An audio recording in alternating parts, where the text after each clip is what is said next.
1 Samuel 18. After David had finished talking with Saul, Jonathan became one in spirit with David, and he loved him as himself. From that day Saul kept David with him, and did not let him return home to his family. And Jonathan made a covenant with David because he loved him as himself. Jonathan took off the robe he was wearing and gave it to David, along with his tunic, and even his sword, his bow, and his belt. Whatever mission Saul sent him on, David was so successful that Saul gave him a high rank in the army. This pleased all the troops and Saul's officers as well. When the men were returning home after David had killed the Philistine, the women came out from all the towns of Israel to meet King Saul with singing and dancing, with joyful songs and with timbrels and lyres. As they danced, they sang, "Saul has slain his thousands, and David his tens of thousands." Saul was very angry. This refrain displeased him greatly. "They have credited David with tens of thousands," he thought, "but me with only thousands. What more can he get but the kingdom?" And from that time on, Saul kept a close eye on David.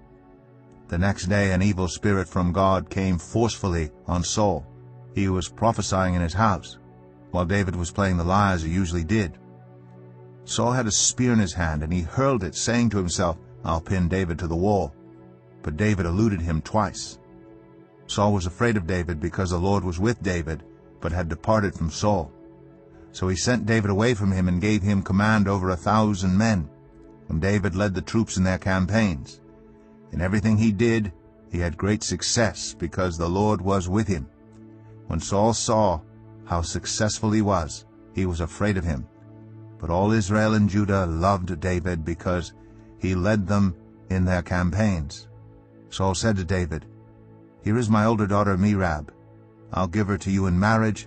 Only serve me bravely and fight the battles of the Lord." For Saul said to himself, "I will not raise a hand against him. Let the Philistines do that." But David said to Saul, "Who am I, and what is my family or my clan in Israel, that I should become the king's son-in-law?"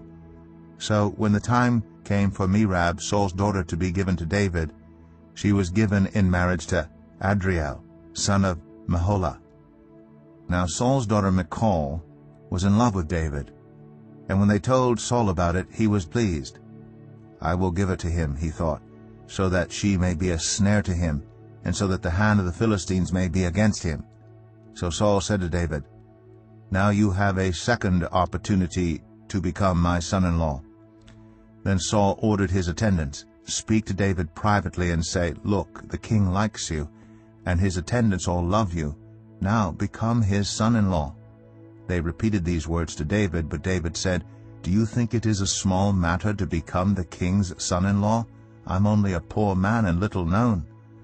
When Saul's servants told him what David had said, Saul replied, "Say to David, 'The king wants no other price for the bride than 100 Philistine foreskins to take revenge on his enemies.'" Saul's plan was to have David fall by the hands of the Philistines. When the attendants told David these things, he was pleased to become the king's son-in-law. So before the allotted time elapsed, David took his men with him and went out and killed 200 Philistines and brought back their foreskins. They counted out the full number to the king, so that David might become the king's son-in-law. Then Saul gave him his daughter Michal in marriage. When Saul realized that the Lord was with David, and that his daughter Michal loved David, Saul became still more afraid of him, and he remained his enemy the rest of his days. The Philistine commanders continued to go out to battle, and as often as they did, David met with more success than the rest of Saul's officers, and his name became well known.